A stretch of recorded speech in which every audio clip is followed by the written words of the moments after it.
Bonjour à tous, c'est Jean-Luc Haut sur sa chaîne YouTube. Aujourd'hui, nous allons parler de la fabrication additive métallique dans l'espace avec une nouvelle imprimante 3D développée par Adobe et Airbus. En alliance avec Airbus Defence Space, Adobe a développé une imprimante 3D métal destinée aux applications spatiales dans le cadre du contrat de l'Agence spatiale européenne, l'ESA. Cofinancé par Airbus Defence Space, ce système est conçu pour évaluer les capacités et les performances de fabrication additive dans des conditions de microgravité soutenues. L'imprimante 3D en métal a été lancée vers la Station spatiale internationale ISS par la mission NG-20 de la NASA le 30 janvier 2024.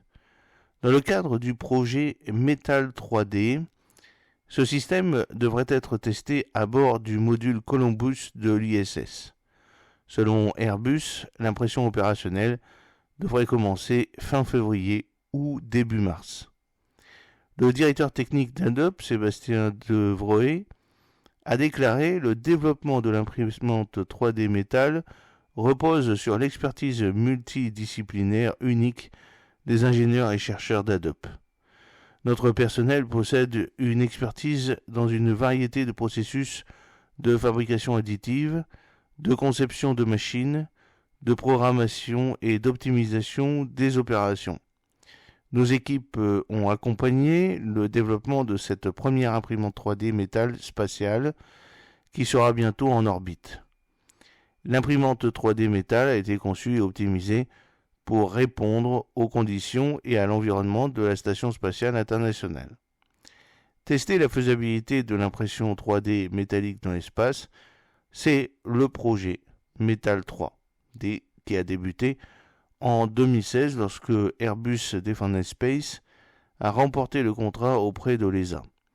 L'objectif principal était de concevoir une imprimante 3D métallique capable de fonctionner dans des conditions de microgravité à bord de l'ISS.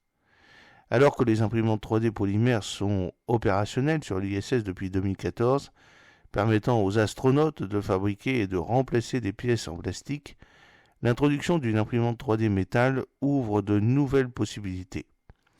Selon Airbus, le défi logistique lié à la fourniture d'équipements aux stations spatiales deviendra plus visible lors des futures missions lunaires et martiennes. La capacité de fabriquer des pièces dans l'espace pourrait réduire considérablement la dépendance à l'égard des chaînes d'approvisionnement basées sur Terre. Cependant, la transition de l'impression 3D métallique terrestre à l'impression 3D métallique spatiale présente des obstacles techniques uniques. Sébastien Giraud, ingénieur système d'imprimante 3D métal chez Airbus, souligne deux principaux défis. Premièrement, miniaturiser l'imprimante pour l'adapter aux contraintes de l'ISS, en la réduisant de la taille typique de 10 mètres carrés à celle d'une machine à laver. Deuxièmement, assurer la sécurité en enfermant l'imprimante dans une boîte métallique scellée en raison de la chaleur élevée générée par le laser, les alliages métalliques ayant un point de fusion beaucoup plus élevé, dépassant 1200 degrés Celsius par rapport au plastique à environ 200 degrés Celsius, nécessitant un contrôle thermique strict. De plus, Giraud souligne l'importance de la gestion de la gravité en optant pour l'impression sur fil pour atténuer les effets gravitationnels contrairement au système à base de poudre.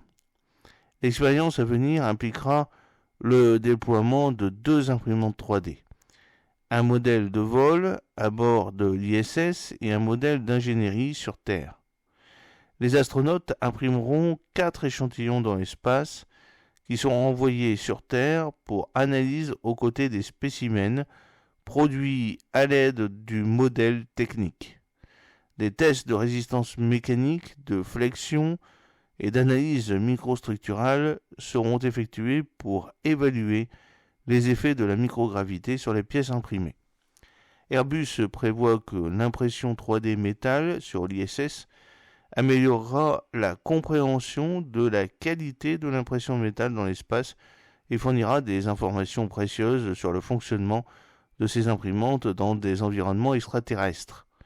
Selon l'entreprise, cette technologie constitue une étape cruciale vers l'établissement d'une présence humaine durable sur la Lune et au-delà. Afin d'évaluer les effets de la microgravité, l'ESA et l'Université technique danoise effectueront des tests de résistance mécanique et de flexion ainsi que des analyses microstructurales sur les pièces fabriquées dans l'espace et les compareront aux autres spécimens, a ajouté Giraud. Vous avez accès à une petite vidéo dans les commentaires. L'impression 3D élève la fabrication spatiale. Le recours de la fabrication additive pour les applications spatiales a gagné du terrain ces dernières années. L'impression 3D dans l'espace offre le potentiel d'une fabrication économe en ressources, d'une adaptabilité accrue et d'une réduction des coûts des missions spatiales. Un exemple notable de FA dans l'espace comprend la bio-impression 3D d'un ménisque de genou humain sur l'ISS par Redweir à l'aide de son installation de biofabrication 3D BFF améliorée. Le ménisque imprimé est revenu sur Terre lors de la mission Crew 6 de SpaceX pour analyse après les opérations d'impression 3D en juillet de l'année dernière. Cette réalisation vise à améliorer les traitements des blessures méniscales particulièrement courantes chez les militaires américains et a été menée dans le cadre de l'enquête BFF Meniscus 2 avec l'Université des services en uniforme du Centre de biotechnologie des sciences de la santé 4D Bio 3. Les astronautes de la NASA, Frank Rubio, Warren Hochberg et Stephen Bowen, aux côtés de l'astronaute des Émirats arabes unis Sultan Al-Neyadi, ont mené cette enquête depuis l'ISS. Dans le cadre du projet Astrocardia, un consortium d'entreprises et de centres de recherche belges ont collaboré pour envoyer un cœur sur puce imprimé en 3D à l'ISS.